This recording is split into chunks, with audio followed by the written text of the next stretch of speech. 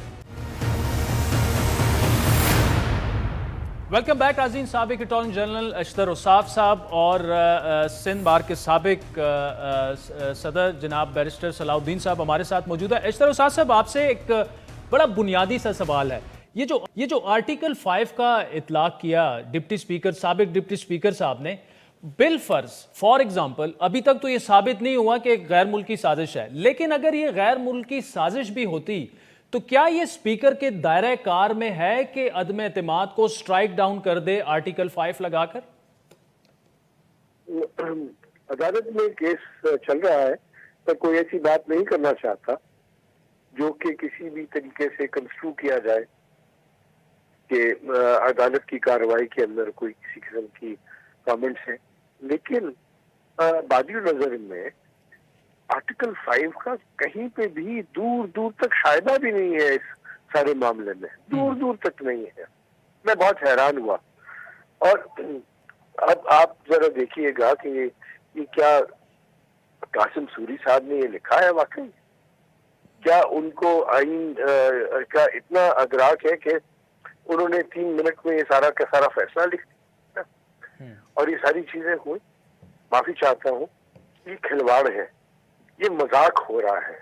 اور اس طرح کا جو آرڈر لکھا ہوا ہے وہ کسی بھی صورت میں آئینی یا قانونی نہیں ہے. دوسری بات کہ آئین کے اندر اسپیکر یا ڈپٹی اسپیکر کو اختیار نہیں دیا گیا. اگر یہ اختیار ہوتا تو لکھ کے دیا جاتا. بڑی سمپل وجہ ہے اس کی. اگر اس طرح کا اختیار پڑھا بھی جائے، تصور بھی کیا جائے کہ ان کے پاس ہے، تو پھر کبھی کوئی تحریک عدم اعتماد جس کا آئین کے اندر ذکر ہے اور جو ایک کمپلیٹ کوڈ ہے آئین کے اندر، وہ کبھی کوئی کامیاب ہو سکے گی؟ نہیں. تو وہ تو آئین کو معطل کرنے کی بات ہو گئی. اٹ از میں اتنی دور تک نہیں جانا چاہتا، لیکن جو کچھ بھی یہ سارا ہوا ہے یہ آئین کو ان ابینس کرنے ہی کے مترادف ہے، اور یہ بہت افسوسناک ہے. آپ نے آئین کی اس طرح پامالی کی ہے کہ آپ نے اس کی ہر شک کو آپ نے پہلو تہی کر کے آپ نے یہ سب کچھ کر دیا. بھائی کیسے آپ نے ایک پرائم منسٹر جس کو سامنا کرنا پڑ رہا ہے نوٹس کا موشن بعد میں آتا ہے, آئین میں کیا لکھا ہے جس کے خلاف نوٹس چلا گیا ہو, وہ اس وقت تک اسمبلی کو ڈیزالو کرنے کی دے ہی نہیں سکتا. کہ کیا کر رہے ہیں یہ تو یہ ہسٹری میں دس از اے بلیک ڈے, یہ جو انہوں نے اس دن کیا یہ سارا کچھ. مجھے افسوس ہے کہ پریزیڈنٹ نے بھی اس کے اندر کوئی انڈیپینڈنٹ قسم کی ایڈوائس نہیں لی. ٹھیک, اچھا بیرسٹر صاحب آپ کے پاس آؤں, ٹھیک ہے بیرسٹر صاحب آپ کے پاس آؤں گا. آپ نے آج RT6 پر دلائل بھی دیے, یہ بتائیے گا کہ دائرہ کار کی جب بات آتی ہے, اور اشتر اصاف صاحب نے تو بڑا کلیئر کہہ دیا کہ اب تو اگر استثناء حاصل ہے اور آپ چیلنج نہیں کر سکتے, اس کا مطلب یہ کہ کسی کے خلاف عدم اعتماد آ بھی نہیں سکتی. لیکن اس پر ایک ہمارے پاس جو بھی پاکستان میں فیصلے ہوئے اس سے ہٹ کر ایک برٹش کورٹ کا بھی بریگزٹ میں آپ کو اندازہ ہوگا, جب بورس جانسن نے سسپینڈ کرنے کی کوشش کی اور پھر کورٹ اس میں انوالو ہو گئی. تو کیا آرٹیکل 6 جو ہے وہ مکمل استثناء دیتا ہے اسپیکر کی رولنگ کو بھی اور پارلیمان کی کارروائی کو بھی؟ نہیں جی, آرٹیکل 69 جو ہے وہ بالکل مکمل استثناء نہیں دیتا. یہ کیس کا انگلینڈ میں بھی جس کیس کا آپ نے تذکرہ کیا, جو ملر کا کیس ہے بریکزٹ کے حوالے سے, وہاں بھی انہوں نے یہی کہا تھا کہ بدنیتی پہ اگر مبنی ہو کوئی عمل تو پھر اس کو استثناء حاصل نہیں ہوتا. اس سے آرٹیکل 69 کے علاوہ بے شمار آئین میں شکیں ہیں جس میں کئی اداروں کے اوپر وہ ان کو استثناء ملا ہے عدالتی کارروائی سے, جس میں سپریم جوڈیشل کاؤنسل بھی شامل ہے آرٹیکل 270A میں. دیگر جو مارشل لا اتھارٹیز تھی ان کو بھی استثناء حاصل تھا. صدر پاکستان کو کئی معاملات میں اور وزیر اعظم کو استثناء حاصل ہوتا ہے. ان تمام کیسز میں عدالتوں نے بارہا کہا ہے کہ اگر کوئی عمل بدنیتی پہ مبنی ہو تو پھر اسے کوئی کسی قسم کا استثناء حاصل نہیں ہے. دوسری بات یہاں یہ ہے کہ اگر اسپیکر کے اس عمل کو آپ کہیں کہ ہم روک نہیں سکتے تو کل کو کوئی بھی قانون سازی بھی نہیں ہو سکتی, کیونکہ قانون سازی میں اسپیکر صاحب جو ہیں وہ اپنی مرضی کریں اور وہ کہیں ہم کسی قانون کو, میں اس قانون کو چاہے میں آرٹیکل 5 کا حوالہ دوں یا آرٹیکل 2A کا, میں میری نظر میں یہ غیر شرعی ہے یا میری نظر میں یہ آئین کی 270 شکوں میں سے کسی ایک کے ساتھ کانفلکٹ کرتی ہے, تو میں اس لیے اس بل کو الاؤ ہی نہیں کرتا. تو بیسکلی آپ نے پارلیمنٹ کی جو ہمارے منتخب نمائندے ہیں ان کی سوورینٹی چھین کے آپ نے اسپیکر کو بادشاہ بنا دیا ہے, تو وہ آئین اجازت نہیں دیتا. ٹھیک, بیرسٹر صلاح الدین صاحب, اشتر اصاف صاحب, thank you so much for joining us. ناظرین وقت کا, جس کے بعد آپ کو پنجاب لیے چلیں گے. پنجاب میں بھی کل ووٹنگ ہونی تھی وزارت اعلیٰ پر, لیکن وہاں پر بھی اجلاس جو ہے وہ 10 دن مزید ملتوی کر دیا گیا. حسان خاور صاحب جو کہ سابق ترجمان ہے پنجاب حکومت کے, ہمارے ساتھ ہوں گے ہمارے ساتھ. ویلکم بیک ناظرین, سابق ترجمان پنجاب حکومت حسان خاور صاحب ہمارے ساتھ موجود ہے. حسان خاور صاحب بہت شکریہ. آج ایڈوکیٹ جنرل پنجاب نے سپریم کورٹ میں وعدہ کیا کہ کل وزارت اعلیٰ پر ووٹنگ ہوگی پنجاب میں, لیکن اس کے بعد پھر نوٹیفیکیشن جاری کیا گیا کہ کچھ مرمت ہے اور 6 سے 16 اپریل تک اجلاس ملتوی کر دیا گیا. کچھ دیر پہلے خبر آئی کہ اجلاس شاید اب بھی ہونا ہے, کیا ہو رہا ہے وہاں پہ؟ جی میرے پاس جو آخری مصدقہ اطلاع آئی تھی وہ تو 16 اپریل کی تھی. میں نے اس کے بعد والی خبر سنی ہے, لیکن اس کی کوئی تصدیق ابھی تک میرے تک نہیں ہوئی. تو میرے خیال میں ابھی تک تو 16 اپریل کا ہی اجلاس ہے. اگر کوئی تبدیلی آئے گی تو وہ نوٹیفیکیشن ظاہر ہے کہ مل جائے گا. مجھے قانونی حیثیت تو نہیں پتا کہ وہاں پہ کورٹ کے اندر انہوں نے کیا کمٹ کیا ہے یا سر راہ بات سر یہی کمنٹ کیا, لیکن یہ ہے کہ یہ ضرور پتا چلا ہے کہ اسمبلی کے اندر جو حالات ہیں وہ اس قسم کے ہیں کہ وہاں پہ شاید یہ سیشن اس وقت کرانا ناممکن ہے یا بہت مشکل ہے. اور اس وجہ سے اچھا حسان خاور صاحب, اپوزیشن بار بار یہ الزام لگا رہی ہے کہ پی ٹی آئی کے امیدوار جو ہیں پرویز الہی صاحب, ان کے پاس چونکہ نمبرز پورے نہیں ہیں, اس لیے بار بار مختلف بہانے اور رولز کو پامال کر کے آپ لوگ جو ہیں وہ اجلاس ملتوی کر رہے ہیں, لیکن پھر بھی نمبرز پورے نہیں ہو رہے آپ کے. اچھا دیکھیے, اس میں نا عادل صاحب 2 چیزیں ہیں. ایک تو یہ ہے کہ یا تو آپ بالکل بائی دا بک چلیں اور آپ کہیں کہ جی یہ اس طرح ہے, اور اگر آپ بائی بک چلتے ہیں تو پھر ذرا اس بات کا اپوزیشن ذرا حساب دے دے کہ ایک ہوٹل کے اندر کتنے لوگ انہوں نے بند کیے ہیں، کس طرح سے لوگوں کو وہاں پہ محبوس کیا گیا ہے، کیا ہو رہا ہے. تو ایک تو یہ بڑی حیرانی کی بات ہے کہ وہ پارٹی اور یہ پارٹیوں کا ایک جو گروپ ہے جو مل کے ہر غیر پارلیمانی طریقہ، غیر جمہوری طریقہ اپنا رہے ہیں حکومت میں آنے کا، وہ درس اس وقت دیں گے کہ جی کیا پارلیمان کے آداب ہیں اور کیا طریقے ہیں. تو یہ میری سمجھ سے تو یہ بالا تر ہے. دوسری بات میری انڈرسٹینڈنگ یہ ہے کہ قانون شاید اجازت دیتا ہے، اور میں خود قانون دان نہیں ہوں، پر میری انڈرسٹینڈنگ یہ ہے کہ شاید کوئی ایک حتمی ڈیڈ لائن نہیں دی ہوتی نئے الیکشن کے لیے، اور کچھ اس کے اندر گنجائش ہوتی ہے. تو بہتر ہے، دیکھیے اگر کسی کے نمبر پورے ہیں اور اپنے اوپر پورے ہیں تو پھر 5 دن ادھر یا 10 دن ادھر کوئی فرق نہیں پڑتا. لیکن میں آپ کو بتا رہا ہوں کہ ان کے نمبر پورے نہیں ہیں، انہوں نے لوگوں کو بٹھا کے رکھا ہوا ہے، لوگوں پہ دباؤ ڈالا ہوا ہے. تو ہمارے ٹرن کوٹس ان کے ساتھ ہیں، ہمارے لوگ بھی ہیں جو ضمیر بیچنے والے ہیں بعض ان کے ساتھ. لیکن یہ سارا کچھ کر کے جو ہے نا ان کی پوری کوشش ہے کہ کسی طرح وہ اپنی حکومت بنا لیں. اور اس بات پہ میں حیران بھی ہوں کیونکہ پہلے اپوزیشن کا دیکھیے پروسیس کو اگر ایک طرف رکھ دیں، اپوزیشن کا بیانیہ یہ رہا کہ جی آپ الیکشن کرا لیں، الیکشن کرا لیں. اب آج حکومت نے، پی ٹی آئی کی حکومت نے ان کو الیکشن پلیٹ میں رکھ کے دے دی ہیں، اور اب وہ کبھی کوئی رائٹ جا رہا ہے، کوئی لیفٹ دوڑ ہے، سمجھ نہیں آ رہی کہ کیوں الیکشن سے وہ دوڑ رہے ہیں. خان صاحب، ایک تو پروسیس کو آئی ایم سوری لیکن سائڈ پر نہیں رکھا جا سکتا. فار ایگزامپل قومی اسمبلی میں عدم اعتماد اگر ٹیبل ہو جاتی ہے تو 7 دنوں کے اندر اندر انتخابات کرانے ہوتے ہیں. اب قومی اسمبلی میں تو چلیں انتخابات کا اعلان ہو گیا، پنجاب میں نہیں ہوا. آپ اگر 10 کوٹس کی دیکھیں بات کر رہے ہیں تو، اور انہیں اگر زبردستی بٹھایا گیا تو وہ خود کیوں سامنے نہیں آ رہے، ٹی وی پر آ کر وہ انٹرویوز دے رہے ہیں. اور اگر انہوں نے فلور کراس کر لیا ہے تو اس کے اپنے کانسیکوینسز ہیں، اپنے قوانین ہیں. قائد ایوان چناؤ کے لیے جب اجلاس بلایا گیا تو پھر اس کے بعد آپ اس کو ملتوی نہیں کر سکتے، ووٹنگ کرانی پڑتی ہے. ایک دفعہ ملتوی ہو گیا، پھر اب دوبارہ ملتوی کر دیا گیا. اچھا دیکھیے نہیں، میں بالکل پہلے پروسیس کے حوالے سے میں بالکل یہ نہیں کہہ رہا کہ پروسیس امپورٹنٹ نہیں، پروسیس بہت امپورٹنٹ ہے. میں تو صرف ان کے جو بیانیے کا دوغلا پن ہے وہ سامنے لانا چاہ رہا ہوں کہ اگر خواہش یہی تھی کہ فریش الیکشن کال ہوں تو فریش الیکشن تو کال ہو گئے، اب اس سے بھاگنے کی کیا ضرورت. لیکن بہرحال پروسیس کی کریڈیبلٹی اپنی جگہ، وہ سب جوڈس ہے، اور اس پہ سپریم کورٹ کا جو فیصلہ ہوگا وہ ہر ایک کے اوپر ظاہر ہے کہ واجب ہوگا، اس کو ہمیں ماننا پڑے گا اور اس کی انشاءاللہ. جہاں تک بات ہوگی پنجاب اسمبلی کی، تو دیکھیے صرف ایسے نہیں ہیں، کچھ لوگ ایسے بھی ہیں جن کو زبردستی بھی بٹھایا ہوا ہے، کچھ کو اس جگہ رکھا ہوا ہے تاکہ ہم ان سے کمیونیکیٹ نہ کر سکیں، بات نہ کر سکیں. حالانکہ اگر اتنے ضمیر صاف ہوتے تو پھر لوگوں کو بند کر کے ہوٹل میں تو نہ رکھتے، پھر تو ان کو چلنے دیتے، کہتے جی آپ بات کریں. اور یہ لوگ اگر اتنے ہی وہ کیا کہنا چاہیے کہ ضمیر پرست ہیں یا ان کے اچھے ضمیر جاگ رہے ہیں، تو ہماری پارٹی کے وہ لوگ پہلے استعفے دیتے. تو یہ جو کمیونیکیشن کے چینل وہ بند کرنا چاہتی ہیں، یہ جو چاہتی ہیں کہ ان تک کوئی آواز تو کیا سورج کی روشنی تک نہ پڑے، تو یہ اس بات کا انڈیا دیتی ہے کہ یہ بیچ میں فاؤل پلے کر رہی ہیں. بہرحال جی آپ کی بات ٹھیک ہے کہ جس دن بھی اسمبلی کا سیشن ہوگا یہ ساری بات. اچھا، آپ جو یہ دعویٰ کر رہے ہیں کہ کچھ لوگوں کو سورج کی روشنی نہیں دیکھنے دی جا رہی، ان کی کمیونیکیشن بند ہے پی ٹی آئی کے ایم پی ایس کی، تو آپ ان کے نام سامنے کیوں نہیں لاتے؟ کون لوگ ہیں، کتنے ہیں؟ ابھی بھی تقریباً بہت سے معاملات میں حکومت آپ کی ہے، گورنر صاحب آپ کے، تو آپ کمپلین کریں، قانونی طور پر اس کو اٹھائیں. جی بالکل، تمام قانونی آپشنز پہ بھی غور کر رہی ہے اس وقت کیا ہو سکتا ہے.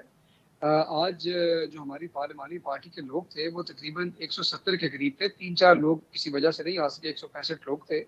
تو جو بچ گیا ہے وہی رہ گئے. ہمیں پتہ ہے کہ وہ کون لوگ ہیں جو غائب ہیں، جو ادھر گئے ہیں. کچھ تو ببانٹے دہل گئے ہیں ظاہر ہے کسی بھی لالچ کے اندر، اور کچھ لوگ ایسے ہیں جن کو رکھا گیا ہے.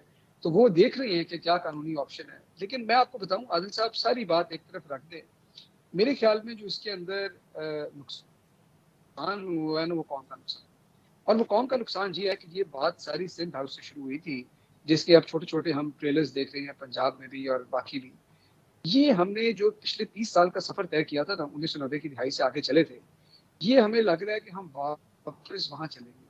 نہ جمہوریت آگے بڑھی، نہ معاشرہ آگے بڑھا، نہ ملک آگے بڑھا، اور آج بھی بالکل وہی چھانگا پانگا کا جو ری پلے تھا نا وہ قوم کو دیکھنے کو ملا. تو میرے خیال میں ایز اے قوم جو ایز اے نیشن جو ہے. احسان صاحب، ایک کلیریفیکیشن ہے، آپ یہ کہہ رہے ہیں کہ 3-4 لوگ آپ کے کم تھے، لیکن خان صاحب نے آج جو پارلیمانی پارٹی کا اجلاس بلایا لاہور میں، وہاں خبر تو یہ ہے کہ 40 کم از کم 40 لوگ آپ کے نہیں آئے ایم پی ایز.